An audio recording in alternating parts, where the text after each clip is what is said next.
અહીંયા બાજુમાં તમારે પેલો સ્ટોર છે, કન્વીનિયન્સ સ્ટોર, એ રિલાયન્સનો જ છે? હા, રિલાયન્સનું છે. અને એનું કઈ પ્રોફિટ વધે છે, ચાલે છે? નહીં, એ બધું એમઆરપી ઉપર બિઝનેસ છે. ફેટ મટીરિયલ છે એ બધું એમઆરપી ઉપર. અને લોકો આવે છે? હા, આવે છે ને. એને જમવું ના હોય એ ત્યાંથી સોફ્ટ ડ્રિંક્સ છે, વેફર છે, એ બધું લઈએ.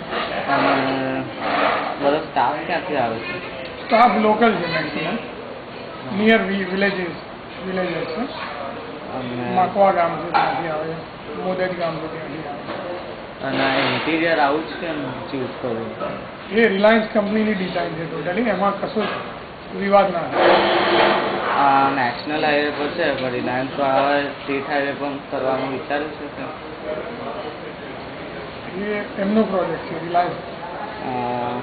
બધી ઇન્ગ્રીડિયન્ટ તો બધે દૂરથી લાવવું કેવી રીતે લાવો?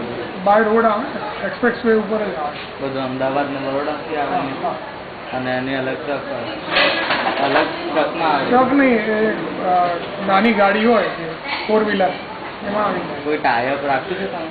ના, કોઈ ટાયર નહીં. એટલે ખાવામાં કે આ કંપની ખાવાનું મોકલશે બધી ઇન્ગ્રીડિયન્ટ? ના. અને અહીંયા બાજુમાં A1 પ્લાઝા છે અને આ તો આવે, એમાં ફરક શું છે? એ ઢાબા ટાઈપ છે અને એમાં ઓઇલમાં કુકિંગ થાય છે, જ્યારે અહીંયા બટર અને ઘીમાં. રિલાયન્સ કંપનીનું કોન્સેપ્ટ એવો હતો, એ DA હતું, ડ્રાઈવર એમ્યુનિટીઝ, અને આ PA પબ્લિક એમ્યુનિટીઝ. એટલો ડિફરન્ટ હતો પણ એવું કસ્ટમર એવું નથી રાખતા. ત્યાં પણ જાય. અને મેન્યુમાં ફરક હશે અહીંયા? હા, માઇનોર ફરક છે. ફરક છે. અને ત્યાં કોસ્ટમાં ફરક હશે? કોસ્ટમાં ફરક ને, કોસ્ટ વાઇઝ ફરક, મેનુમાં ફરક, અને જે વસ્તુ મળે છે ફેસિલિટીમાં એ પણ ફરક.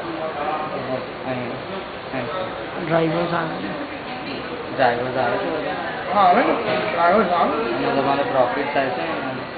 એટલે એવરેજ, પ્રોફિટ જેવું ને એવરેજ. બહુ એટલે? કારણ કે શું છે કે બહારથી માલ મટીરિયલ આવે, પ્લસ આ જે બનાવ્યું છે એ રીતનું કે એનો એક્સપેન્સીસ વધારે. તમને શું લાગે નેશનલ હાઈવે પર વધારે ચાલે રેસ્ટોરન્ટ કે સ્ટેટ હાઈવે પર? નેશનલ હાઈવે પર પણ છે જ પણ બીજી કંપનીના છે. ઢાબા અને રેસ્ટોરન્ટ તો છે, HP વાળાના છે. શું નામ છે HP વાળાનું? તો આઈડિયા નથી અત્યારે, પણ એવી આવી ચેન છે? ચેન જ છે. બીજી કઈ કંપની? બીજી કંપની છે અને નેશનલ હાઈવે 8 ઉપર નારોલથી જઈએ તો ત્યાં પણ છે. હિન્દુસ્તાન પેટ્રોલિયમ વાળાની. દાદા કંપનીનું જ છે અત્યારે? આ તો રિલાયન્સે ટાઈપ કર્યું છે નેશનલ હાઈવે. પણ બીજી કોઈ કંપનીનું છે નેશનલ હાઈવે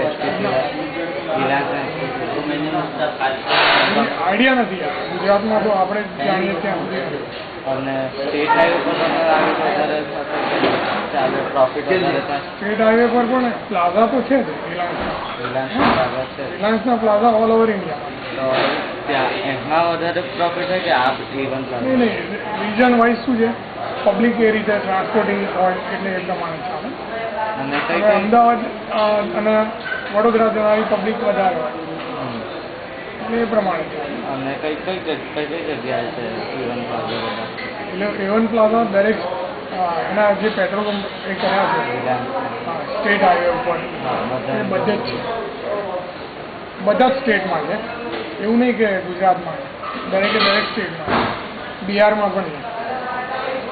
અને આ સ્પોટ આ જગ્યાએ બનાવવાનું હોય તો નેશનલ હાઈવે? હા, નેશનલ હાઈવે વાળા નક્કી કરે ને.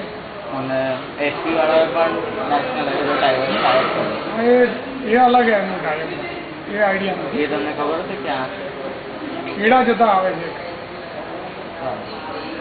ખેડા જતા ઢાબા આવે છે. હા.